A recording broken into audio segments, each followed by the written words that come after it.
Good day, everyone. Our topic for this session is General Concepts of Occupational Safety and Health or OSH. Bago tayo pumunta sa mas specific na discussion tungkol sa legal requirements, emergency procedures, hazard controls, at workplace safety programs, mahalaga na maintindihan natin ang pinaka-basic foundation ng OSH. Bakit? Kasi kung hindi malinaw sa atin ang basic concepts, mahihirapan tayong intindihin kung bakit kailangan ng safety rules, bakit may controls, bakit may reporting, at bakit seryoso ang usapin ng workplace safety.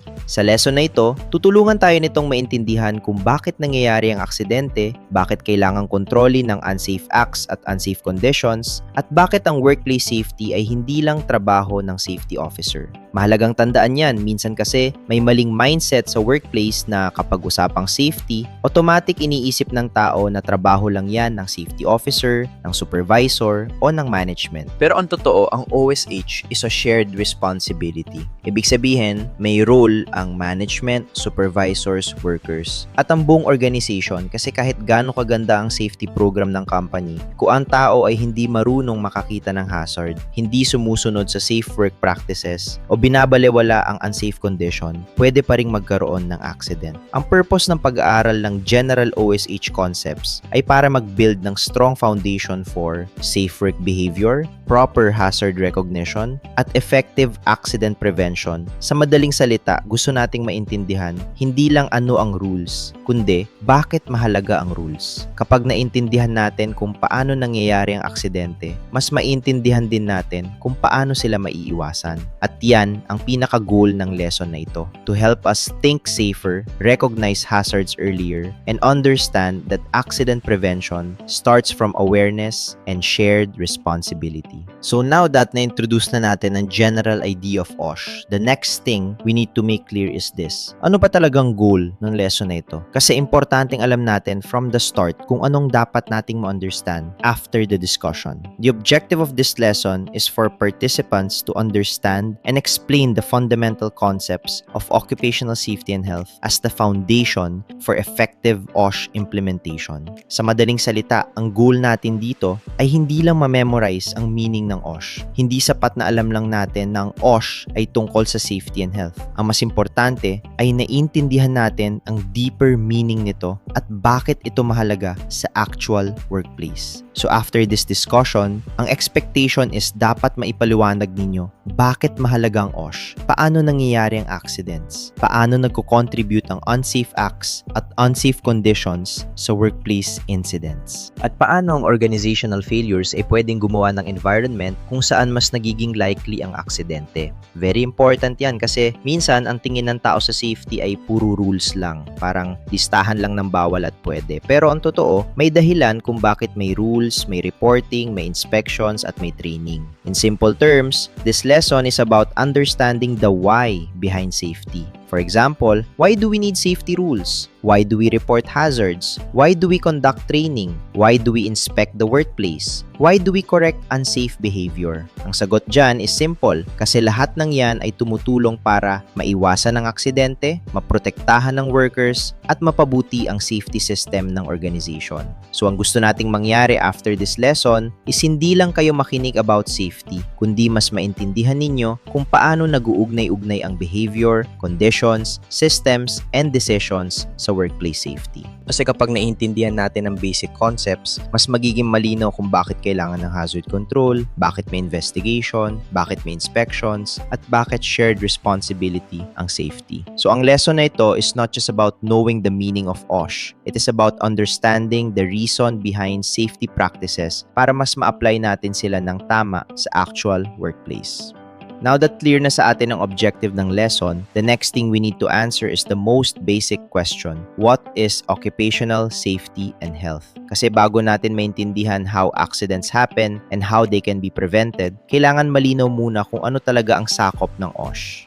Occupational Safety and Health or OSH is a multidisciplinary field concerned with prevention of work-related injuries, prevention of occupational diseases, protection of worker health and well-being, and continuous improvement of workplace safety systems. Now, yung word na multidisciplinary is very important. Kapag sinabi natin multidisciplinary, ibig sabihin, hindi lang isang area ang involved sa OSH. Hindi ito purely safety lang, hindi rin purely health lang, at hindi rin purely legal compliance lang. Ang OSH ay may kasamang safety, health, engineering, management, behavior, law, training, supervision, emergency preparedness, at workplace culture. So sa madaling salita, ang safe workplace ay hindi nabubuo dahil lang sa isang rule, isang signboard, o isang safety officer. Nabubuo ito kapag iba't ibang parts ng organization ay nagtutulungan. For example, kung may policy pero walang training, mahina pa rin ang system. Kung may training pero walang supervision, pwede pa rin magkaproblema. Kung may rules pero walang management support, mahirap i-sustain ang safety.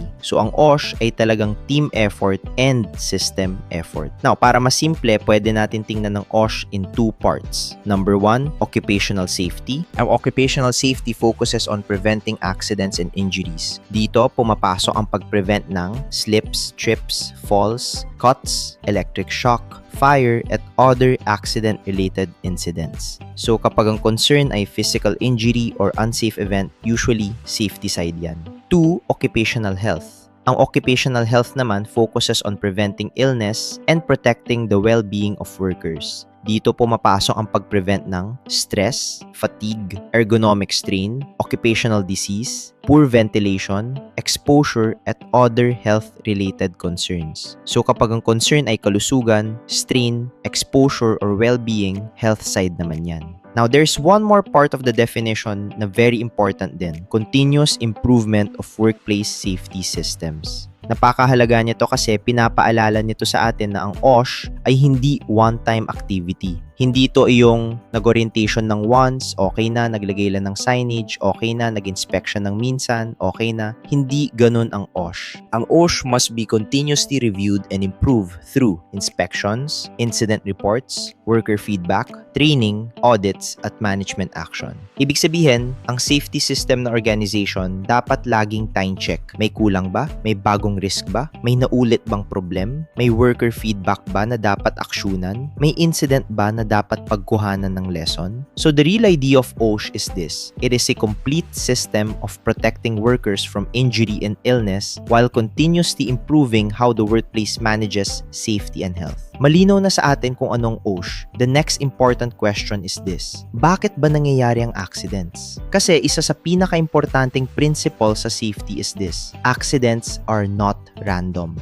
This slide introduces a very important idea in OSH, and that is the idea na ang accidents ay hindi basta random lang. Madalas kasi sa workplace, may nagsasabi ng accident lang yan, minamalas lang, nagkataon lang. Pero sa OSH, hindi tayo tumitigil sa ganung explanation. Bakit? Kasi ang mindset ng safety is this. If an accident happened, there is a cause behind it. And if the cause can be identified, then the cause can also be controlled.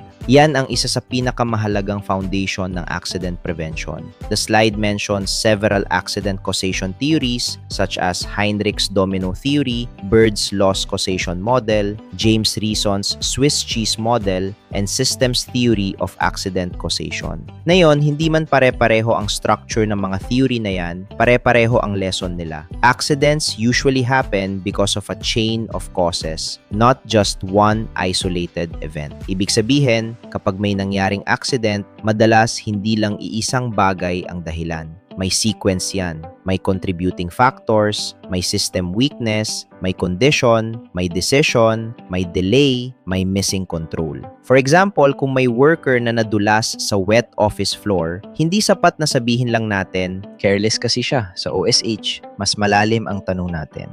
We ask, bakit basa ang floor? Bakit walang warning sign? Bakit hindi agad nalinis ang spill? Mahina ba ang housekeeping? May reporting system ba? Na-report ba agad? May supervision ba sa area? May procedure ba for immediate spill response? Kapag ganyan ang approach, hindi lang tayo nakatingin sa mistake na isang tao. Tinitingnan natin ang buong chain of causes sa likod ng incident. At napaka-importante niyan kasi once na intindihan natin ang causes, mas nagiging possible ang prevention.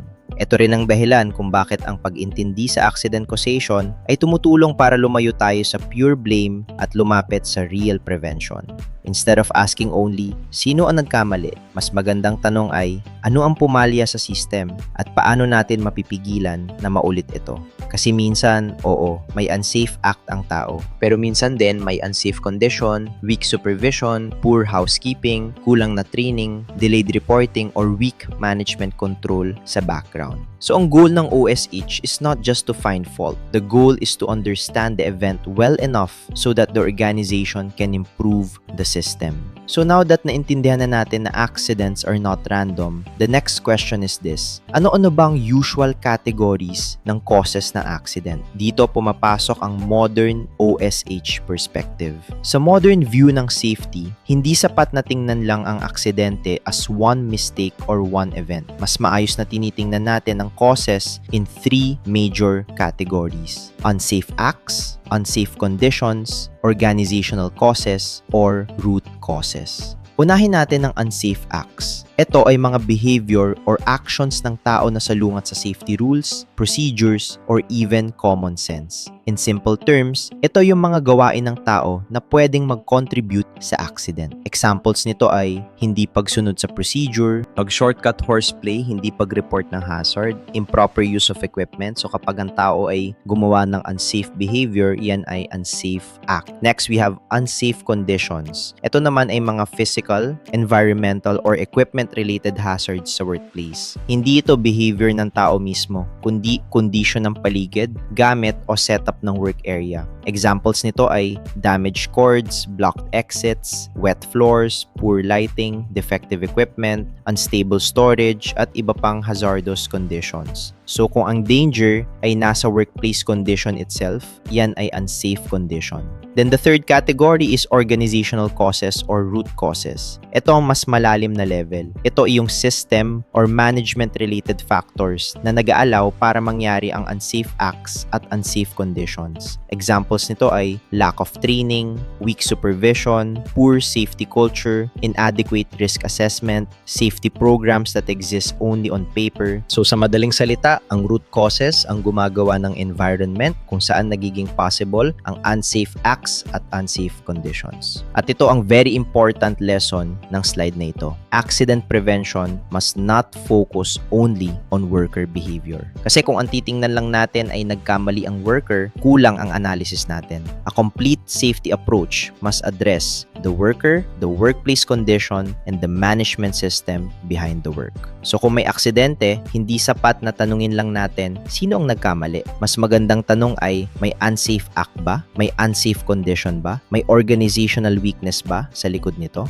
So now that naintindihan na natin na accidents are not random, the next step is to make the discussion more practical. Ang tanong na ngayon is, ano-ano ba ang usual categories ng causes ng accident? Dito, pumapasok ang modern OSH perspective kasi sa mas updated na safety thinking, hindi lang isang factor ang tinitingnan natin kapag may incident. This slide explains the modern OSH perspective on accident causes. Sa modern approach, ang accident causes ay hinahati sa three major categories: unsafe acts, unsafe conditions, organizational causes, or root causes. Napaka-importanting slide nito kasi tinutulungan tayo nitong makita na ang aksidente ay hindi lang simpleng nagkamali ang tao. Kasi sa modern OSH, hindi tayo tumitigil sa tanong na ano ang maling ginawa ng tao? Mas malalim ang tanong natin. Bakit niya ginawa yon? May pressure ba na matapos agad? Properly trained ba siya? Minomonitor ba siya ng supervisor? Tolerated ba sa workplace ang unsafe shortcuts? May kulang ba sa equipment or support? Kasi kung unsafe act lang ang titingnan natin without looking at the bigger picture, kulang ang analysis natin.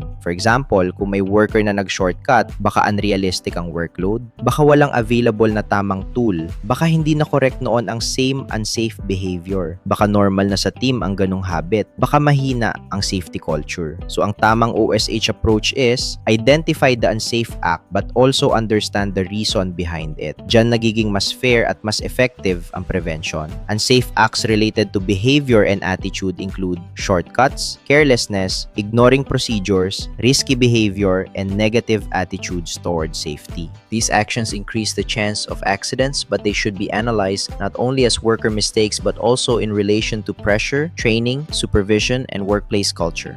This slide explains that some unsafe acts are not caused by attitude alone. In some cases, ang worker hindi naman talaga gustong lumabag sa safety rules, pero nagiging unsafe ang action dahil sa physical condition or limitation niya. Examples of physical limitations may include fatigue, muscular weakness, impaired vision or hearing, slow reaction time, lack of strength, lack of flexibility, or other physical constraints related to the task. So in simple terms, may mga pagkakataon na ang worker ay hindi intentionally unsafe pero ang katawan niya mismo ay hindi na in the best condition para gawin ng ligtas ang trabaho. For example, imagine an employee na mahaba ang working hours o galing sa night shift. Dahil sa fatigue, pwede siyang bumagal ang reaction, hindi mapansin agad ang hazard, magkamali ng judgment o hindi makarespond ng maayos during emergency. Ibig sabihin, kahit alam niya ang rule, pwede pa rin siyang magka-unsafe act because pagod na ang katawan at isip. Another example, kung ang worker ay may poor eyesight, pwede niyang hindi agad mapansin ang wet floor obstruction sa walkway, warning sign, loose cable, or other hazards sa paligid. Hindi ibig sabihin pasaway siya. Posible lang na may physical limitation na nakaapekto sa hazard recognition. Another example, kung may taong may bit-bit na mabigat na files, boxes, or materials, tapos cluttered ang daanan, pwede siyang mawalan ng balance or matisod. Dito makikita natin na ang unsafe act ay hindi lang tungkol sa behavior. May physical and task-related factor din. So ang very important lesson dito is this: workers are not machines. Napapagod sila, nai-stress sila, nadidistract sila, at may physical limitations din sila. Kung ang system mismo ay hindi nagko-consider ng human limitations, magkakaroon pa rin ng unsafe acts at incidents. That is why importanteng kasama sa accident prevention ang safe work design, adequate rest, proper staffing, ergonomics, health monitoring, at realistic workload. Kasi kapag over-fatigue ang worker, kulang sa pahinga, mahina ang visibility, o hindi bagay ang task sa physical capability ng tao, tumataas ang chance ng unsafe behavior and accidents. So ang message ng slide na ito is not to excuse unsafe acts, but to understand that human limitations are real at dapat i-consider sila ng OSH program. So now that napag-usapan na natin ang unsafe acts coming from behavior and even from physical limitations, the next big question is this: what if the problem is not mainly the worker? What if the danger is already in the workplace itself? Dito naman papasok ang unsafe conditions. When we say unsafe conditions, ito yung mga hazards na built into the workplace itself. Ibig sabihin, pwedeng nasa equipment, materials, tools, facilities, or mismo environment ng work area. Unlike unsafe acts, na usually about behavior or action ng tao, ang unsafe conditions ay hazards na nandun na mismo sa workplace. So in simple terms, unsafe act is about what people do, while unsafe condition is about what is wrong in the workplace itself. Napaka-importanting distinction yan. Kasi minsan, kahit maingat ang worker, pwede pa rin magkaroon ng accident kung may unsafe condition na hindi nakita o hindi na correct. For example, pwedeng maingat ang worker habang naglalakad, pero kung wet ang floor at walang warning sign, pwedeng sumusunod sa procedure ang worker, pero kung sira ang office chair, pwede pa rin siyang ma-injure. Pwedeng alam ng worker ang tamang evacuation procedure, pero kung blocked ang emergency exit, malalagay pa rin siya sa danger during emergency. So ang lesson dito is very simple. A worker can do the right thing and still be exposed to danger if the workplace condition itself is unsafe. That is why hindi pwedeng behavior lang ang tinitingnan sa safety. Kailangan tinitingnan din ang actual condition ng floors, exits, lighting, furniture, electrical setup, storage, walkways, equipment, and emergency facilities. At dito pumapasok ang importance ng workplace inspection. Bakit mahalaga ang inspection? Kasi ang unsafe conditions ay dapat ma-identify early, ma-report properly, at makorek agad before pa sila maging dahilan ng injury, damage, or emergency. Kung walang inspection, walang reporting, at walang correction, mananatili lang ang hazard sa workplace hanggang may maaksidente. Approach dito is proactive. Hindi tayo naghihintay na may matumba muna o may matrap muna bago kumilos. Ang goal is makita ang unsafe condition habang wala pang incident. So now that malinaw na sa atin what unsafe conditions are, the next step is to make it more practical.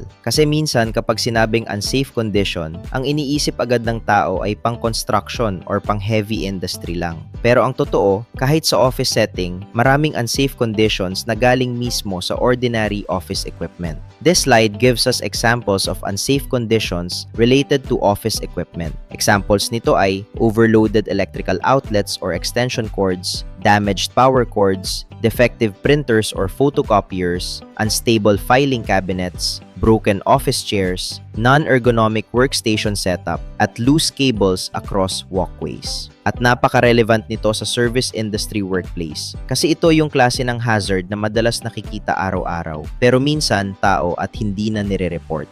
For example, yung overloaded outlets or sobrang daming nakasaksak sa extension cord. Mukhang ordinary lang pero pwede itong magdulot ng overheating, short circuit, or even fire. Yung damaged cords, baka may punit, exposed wire, or loose connection. Mukhang maliit na issue pero pwede itong mag-cause ng electric shock or electrical incident. Yung loose cables across walkways, very common yan sa office. Minsan may laptop charger, printer cable, network cable, o extension wire na nakaharang sa daanan. Mukhang simple lang pero pwede itong pagmulan ng trip and fall incident. Yung broken office chairs, madalas binabaliwala rin, pero pwede itong mag-cause ng sudden fall, back injury, or body strain, especially kung unstable na ang support. Then yung unstable filing cabinets or cabinets na overloaded o hindi secured properly, pwede rin itong tumumba or magdulot ng struck by injury, lalo na during earthquake or kapag mali ang pagkuha ng files. And then we also have non-ergonomic workstations. Hindi man ito dramatic na aksidente, pero sa long term, pwede itong mag-cause ng body pain, neck strain, back discomfort, wrist pain, at other musculoskeletal problems. So ang key message ng slide na ito is very important. Office safety must not be ignored. Hindi kailangan ng heavy equipment para magkaroon ng hazard. Kahit ordinaryong gamit lang tulad ng chairs, computers, extension cords, cabinets, printers, cables, pwede pa ring maging source of injury kapag hindi properly maintained, inspected, and controlled. So when we look at office equipment, hindi sapat na gumagana lang siya. Dapat tinitingnan din natin, safe ba ito? Maayos ba ang condition? Nasa tamang pwesto ba? May maintenance ba? May trip hazard ba? May ergonomic issue ba? Kasi ang unsafe condition, minsan hindi dramatic pero pwede pa ring mag-lead sa real incident. So now that napag-usapan na natin ang examples ng unsafe conditions in office equipment, let's make the discussion more visual. Kasi sa OSH, hindi sapat na alam lang natin ang definition ng hazard. Importante rin na matrain ang mata natin para makakita ng hazard sa actual workplace setting. Dito pumapasok ang value ng visual examples. This slide shows an office setting with visible unsafe conditions. Makikita sa image ang cluttered work areas, loose electrical cables, multiple cords, office equipment na mukhang hindi maayos ang arrangement at materials na poorly organized. At very useful ang ganitong slide kasi tinutulungan tayo nitong mag-practice ng hazard recognition. In simple terms, ang tanong natin habang tumitingin sa ganitong office setup is, clear ba ang walkways? Properly managed ba ang cables? Baka overloaded ang extension cords? Safe ba ang pwesto ng office machines? Stable ba ang filing cabinets? Properly stored ba ang materials? At kung may emergency, makaka-evacuate ba ang workers ng mabilis at ligtas? Yan ang tamang way ng pagtingin sa workplace from an OSH perspective. Kasi sa ordinaryong tingin, pwedeng masabi ng iba na normal office lang naman yan, medyo magulo lang, okay lang yan, araw-araw naman ganyan. Pero sa safety perspective, hindi tayo tumitingin lang sa kung ano ang normal. Tinitingnan natin kung ano ang pwedeng magkamali o ano ang pwedeng maging sanhi ng accident. For example, kung maraming loose cable sa daanan, pwedeng may trip and fall incident. Kung overloaded ang cords, pwedeng may overheating or fire risk. Kung magulo ang storage, pwedeng may falling objects or blocked access. Kung cluttered ang area, pwedeng ma-delay ang movement during emergency evacuation. So the purpose of this slide is not only to describe hazards. Ang mas importante, tinatrain nito ang workers na mag-observe. Kasi sa OSH, hazard recognition is a skill. Ibig sabihin, dapat matuto ang workers na tumingin sa ordinaryong workplace at itanong, safe ba ito? May hazard ba rito? May pwede bang matisod? May pwede bang masunog? May pwede bang bumagsak? May pwede bang humarang sa evacuation? At may isa pang very important reminder ang slide na ito. Unsafe conditions can become normalized. Kapag araw-araw na nakikita ng worker ang loose cables, pwedeng hindi na niya mapansin. Kapag laging may boxes malapit sa walkway, pwedeng isipin na normal lang yon. Kapag matagal nang may defective setup at wala namang na-aksidente agad, pwedeng maging kampante ang tao. Pero ang problem doon, ang hazard na matagal nang nandoon ay pwede pa ring mag-cause ng accident anytime, especially during busy workdays, rush movement, or emergency situations. So ang message dito is, do not let repeated exposure make hazards look normal. Kasi ang pagiging sanay sa unsafe condition does not make it safe. This slide helps train hazard recognition by showing that even a normal-looking office can contain unsafe conditions such as clutter, loose cables, poor storage, and blocked movement. Workers must learn to see these hazards early and not treat them as normal. So now that napag-usapan na natin ang unsafe conditions in office equipment and even the visual examples of unsafe office setup, the next thing we need to look at is this. What about the materials inside the office? Kasi minsan, ang tingin ng tao sa files, paper, boxes, supplies, and cleaning items ay ordinary office materials lang. Pero kapag mali ang storage, arrangement, or handling, pwede rin silang maging real source of hazard. This slide explains unsafe conditions involving office materials. Examples nito ay overstacked boxes or files, heavy files stored on high shelves, sharp paper cutters left exposed, flammable paper stored near electrical equipment, cleaning chemicals that are not properly labeled. At ang importante rito, very common talaga ang mga hazards na ito sa office setting.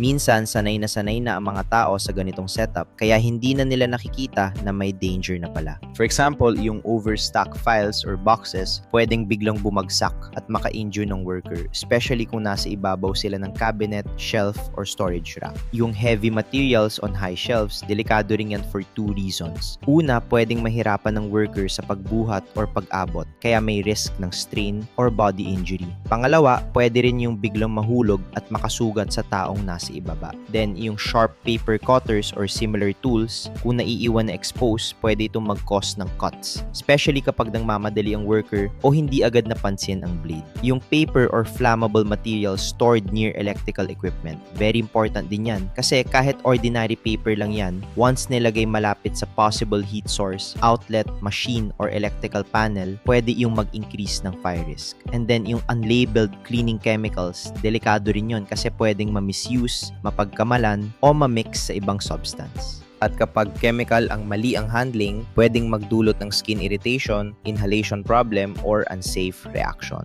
So ang key lesson ng slide na ito is this: materials management is part of OSH. Ibig sabihin, ang housekeeping ay hindi lang tungkol sa malinis tingnan ng opisina. Mas malalim doon ang purpose niya. Good housekeeping is about preventing fire injury, chemical exposure, falling objects, blocked access, and unsafe storage. So kapag sinabing maayos ang housekeeping, hindi ibig sabihin neat lang. Ibig sabihin, organize ang storage, clear ang labeling, proper ang stacking, controlled ang chemical storage, at may regular housekeeping checks. That is what a safe office should have. Kasi kung magulo ang materials, overloaded ang shelves, may exposed blades, at may unlabeled chemicals, pwedeng simple office materials lang ang tingin natin. Pero in reality, hazard na yan. So sa office, hindi lang equipment ang pwedeng maging hazard. Kahit ordinary files, boxes, paper, cutters, at cleaning materials pwede ring magdulot ng injury kapag mali ang storage at handling.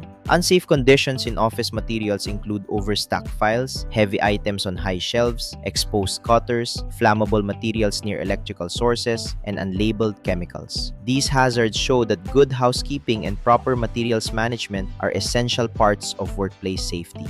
So now that napag-usapan na natin ang unsafe conditions in office materials, let's make the discussion more visual again. Kasi minsan kapag sinasabi lang natin na delikado ang overstack files, unstable shelves, or unlabeled chemicals, naiintindihan naman natin in theory. Pero mas nagiging malinaw ang lesson kapag nakikita natin mismo ang possible hazards sa isang actual office storage or work area. This slide shows an office storage or work area na may files, boxes, office equipment, at cleaning materials. At ang purpose ng image na ito ay isupport ang previous discussion natin tungkol sa unsafe office materials. Now, kapag tumitingin tayo sa ganitong image, hindi lang dapat tingin ang ginagawa natin. Dapat safety observation ang ginagawa natin. So, ang mga tanong na dapat pumapasok sa isip natin are, safe ba ang pagka-stack ng boxes? Iyong heavy materials ba nasa tamang height? Iyong cleaning chemicals ba properly labeled? Hiwalay ba sila sa ordinary office supplies? Iyong paper materials ba nakalayo sa electrical equipment? Stable ba ang shelves? Clear ba ang walkways at exits? Iyan ang tamang OSH way of looking at a normal office area. Kasi sa ordinaryong tingin, pwedeng sabihin ng iba, storage lang naman yan, mga files lang naman yan, office supplies lang naman yan. Pero sa safety perspective, ang tanong natin lagi is, may pwede bang matumba? May pwede bang mahulog? May pwedeng magdulot ng sunog, may pwedeng makaharang sa daanan o exit, may pwedeng mag-cause ng chemical exposure. At very important ang slide na ito kasi maraming office accidents nanggagaling talaga sa poor storage at poor housekeeping. For example, kung mali ang stock ng boxes, pwede silang bumagsak kung mabigat ang material sa mataas na shelf, pwedeng may ma-strain or may matamaan kung may cleaning chemicals na hindi labeled, pwedeng ma-misuse kung may papel malapit sa electrical equipment, pwedeng tumaas ang fire risk. Kung cluttered ang paligid, pwedeng may trip hazard or delayed evacuation. So kahit harmless tingnan ng materials, once mali ang storage, nagiging source na sila ng fire hazard, trip hazard, falling object hazard, at chemical exposure risk. At yan ang gustong ituro ng slide nito. Materials must be stored in a way that protects workers. Hindi pwedeng ang office ay maging storage hazard. Dapat ang office storage area ay organized, stable, labeled, clear ang pathways, at safe during both normal work and emergency situations. This image teaches that poor storage and poor housekeeping can turn ordinary office materials into real hazards. Boxes, files, paper, equipment, and chemicals must be stored in a way that keeps workers safe and keeps walkways and exits clear. Now that napag-usapan na natin ang unsafe conditions in office equipment and office materials, the next thing we need to look at is the wider surroundings of the workplace itself. Kasi minsan ang hazard wala sa machine, wala rin sa files or supplies. Minsan, nasa office environment mismo ang danger. This slide focuses on unsafe conditions in the office environment. Ibig sabihin, ito yung mga hazards na galing sa actual physical condition ng office space. Examples nito ay slippery floors, poor lighting, poor ventilation, air conditioning na sobrang lamig or sobrang init, blocked emergency exits, wet floors without signage, poor housekeeping, cluttered walkways, at noise from equipment na nakakaapekto sa concentration. At napaka-importanting topic nito kasi ang office environment affects both safety and health. For example, ang slippery floor pwedeng mag-cause ng slip and fall incident. Ang poor lighting pwedeng magdulot ng eye strain pero pwede rin itong dagdagan ang chance ng tripping or bumping into hazards kasi hindi klaro ang visibility. Ang poor ventilation naman pwedeng makaapekto sa comfort, breathing, concentration, at overall health ng workers. Yung air conditioning na sobrang lamig or sobrang init, baka isipin ng iba, comfort issue lang. Pero in reality, pwede rin yung makaapekto sa focus, productivity, alertness, at well-being ng workers. Then, yung block emergency exits, ito very serious ito. Kasi during normal hours, baka hindi agad mapansin ang problem. Pero kapag may fire alarm, evacuation, or actual emergency, pwede itong maging life-threatening. Yung wet floors without signage, common office issue rin yan. Minsan may tumapon, may bagong mop, or may leak, tapos walang warning sign. Kahit careful ang worker, pwede pa rin siyang mahadulas. Yung poor housekeeping and cluttered walkways, pwede ring mag-cause ng trip hazards, delayed movement, at poor evacuation flow. At yung noise from equipment, baka maliit tingnan pero pwede rin yung makaapekto sa focus, communication, at concentration, especially sa office work na kailangan ng attention to detail.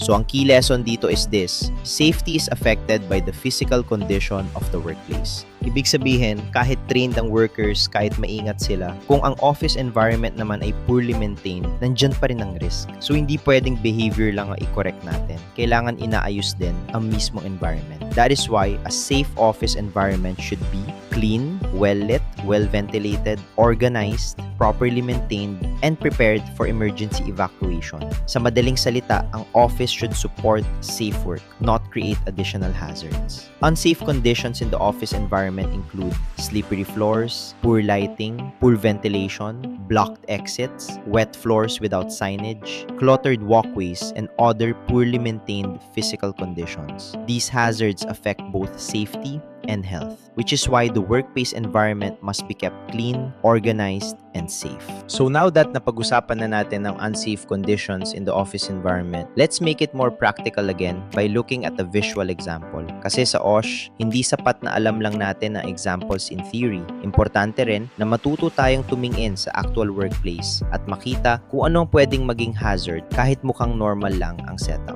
This slide shows a visual example of an unsafe office environment. Sa image, makikita natin ang possible concerns tulad ng housekeeping issues, wet or reflective flooring, clutter equipment placed in unsafe areas, at possible obstruction sa movement or access. Now, kapag ginagamit natin ang ganitong slide sa training, magandang approach dito is observation first. Ibig sabihin, bago agad sabihin ang sagot, tanungin muna natin ang participants. Ano ang nakikita ninyong hazard? Safe ba ang floor para lakaran? May materials ba sa walkway? Visible and accessible ba ang emergency exit? May cords, equipment, or obstruction ba na pwedeng pagmulan ng trip? Organized bang area enough for safe movement and safe evacuation? Ang purpose ng ganitong activity is hindi lang para i-point out ang hazards. Ang mas importante, tinatrain nito ang workers na sila mismo ang makakita ng unsafe conditions. Kasi sa real workplace, hindi naman laging may magtuturo agad sa inyo kung nasaan ang hazard. Minsan, kailangan kayo mismo ang unang makapansin.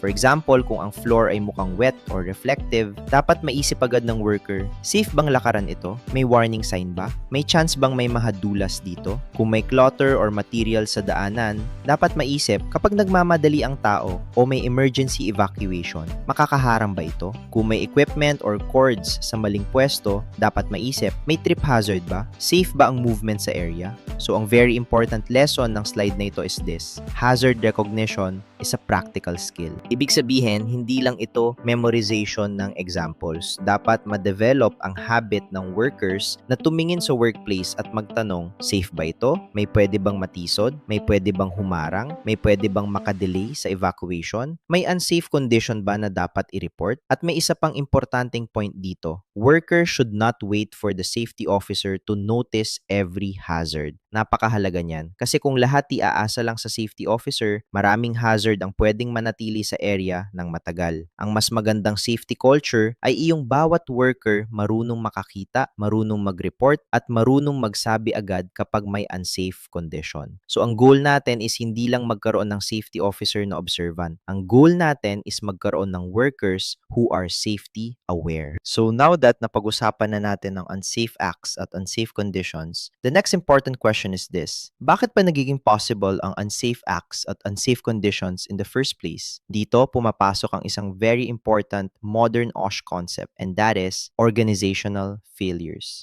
When we say organizational failures, ito yung mga systemic weaknesses or management deficiencies sa organization na nagko-create ng conditions kung bakit mas madaling mangyari ang unsafe acts at unsafe conditions. Sa madaling salita, hindi lang tao at hindi lang environment ang tinitingnan natin. Tinitingnan din natin ang system behind the work. Napaka-importanteng concept nito sa modern OSH. Nung mas dumang way of thinking sa safety, madalas kapag may na-aksidenteng worker, ang mabilis na conclusion ay, careless kasi siya, hindi siya nag-iingat, kasalanan niya yan. Pero sa modern OSH, hindi tayo natatapos doon. Mas malalim ang tanong natin, properly trained ba ang worker? May supervision ba? Complete ba ang resources? Malinaw ba ang procedures? Safe ba ang equipment? Sinusuportahan ba ng management ang safety? May reporting system ba? May follow-up ba kapag may hazard? Kasi kung kulang ang mga iyan, pwedeng hindi lang worker behavior ang problem. Pwede ring may organizational failure sa likod ng incident. For example, sabihin nating workers keep using overloaded extension cords. Pwede nating sabihin na unsafe act yan, totoo naman. Pero hindi tayo dapat tumigil lang doon. Kailangan din nating itanong, nag-provide ba ang company ng enough electrical outlets? May nag-inspect ba na area? Na-train ba ang workers on electrical safety? Na-report ba ang issue? Kinorek ba ito ng management? May system ba para ma-address ang ganitong problem? Kung ang sagot sa mga tanong na yan ay no, then ang cause is not only worker behavior. May organizational failure din. At dito natin makikita kung bakit tinatawag na root causes ang organizational failures. Bakit root cause? Kasi sila ang mas malalim na dahilan kung bakit paulit-ulit nangyayari ang unsafe acts at unsafe conditions. Kung mahina ang system, mas malaki ang chance na may unsafe shortcuts, mas tumatagal ang unsafe conditions, mas mahina ang reporting, mas kulang ang correction, at mas nagiging normal ang risky behavior.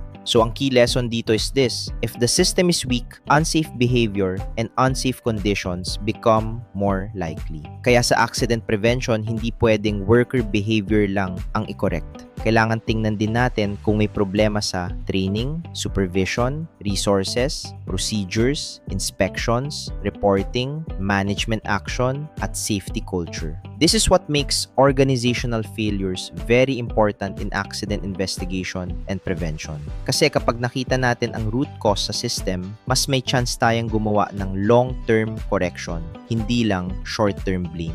Organizational failures are system or management weaknesses that allow unsafe acts and unsafe conditions to happen. They are called root causes because they create the environment where accidents become more likely. Malinaw na sa atin what organizational failures are. The next practical question is this: ano bang common examples ng organizational failures sa workplace? Kasi kung gusto nating ayusin ang root causes ng accidents, kailangan marunong din tayo kung saan mahina ang system. This slide gives us common examples of organizational failures. These include lack of proper training or orientation, absence or poor implementation of safety programs, compliance-only mindset, weak supervision or leadership, inadequate risk assessment and hazard identification, and poor safety culture. Isa-isayin natin para mas malinaw. 1. Lack of proper training or orientation. Kapag kulang ang training, posible na hindi alam ng workers ano ang hazards, ano ang tamang procedure, ano ang emergency response, at ano ang safe way of doing the task. So minsan, ang problem hindi dahil pasaway ang worker. Minsan, hindi lang talaga siya na-orient ng maayos o kulang ang training niya. 2. Absence or poor implementation of safety programs. Ito naman yung situation na may safety program nga sa documents pero hindi naman nakikita sa actual workplace. Ibig sabihin, may policy pero hindi sinusunod. May procedure pero hindi na-implement. May checklist pero walang actual inspection. May program pero paper compliance lang. So ang safety exists sa file pero hindi sa actual practice. 3. Compliance-only mindset. Ito very important din. Kapag ang company ay gumagawa ng safety para lang makasunod sa batas, pero hindi dahil pinapahalagahan talaga ang protection ng worker, nagiging weak ang OSH implementation. Ibig sabihin, ginagawa ang safety dahil required lang, hindi dahil part ito ng actual workplace values. Kapag ganito ang mindset, usually ang focus ay documentation compliance, presentation, passing inspection, pero hindi talaga strong ang day-to-day safety practice. 4. Weak supervision or leadership. Kapag mahina ang supervision, mas madaling tumuloy ang unsafe acts at unsafe conditions. For example, may nakitang hazard pero hindi pinansin, may unsafe shortcut pero hinaya ang maging normal, may violation pero walang correction, may report pero walang follow-up. So kahit may rules ang company, kung mahina naman ang leadership and supervision, mahina pa rin ang control. 5. Inadequate risk assessment and hazard identification. Ito naman yung hindi sapat ang pagtingin sa possible hazards bago pa mangyari ang incident. Kapag mahina ang risk assessment, may hazards na hindi nakikita, may controls na hindi na ipaplano, at may risks na napapabayaan hanggang may mangyari ng accident. So napaka-importante ng maayos na hazard identification bago pa magkaroon ng problema.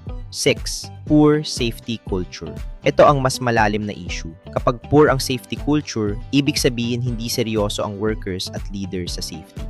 Possible signs nito, binabalewala ang hazards, sanay na sa shortcuts. Hindi nagre-report, may takot magsalita, normal na ang unsafe condition at mas priority lagi ang bilis kaysa safety. Kapag ganito ang culture, mas nagiging likely ang incidents.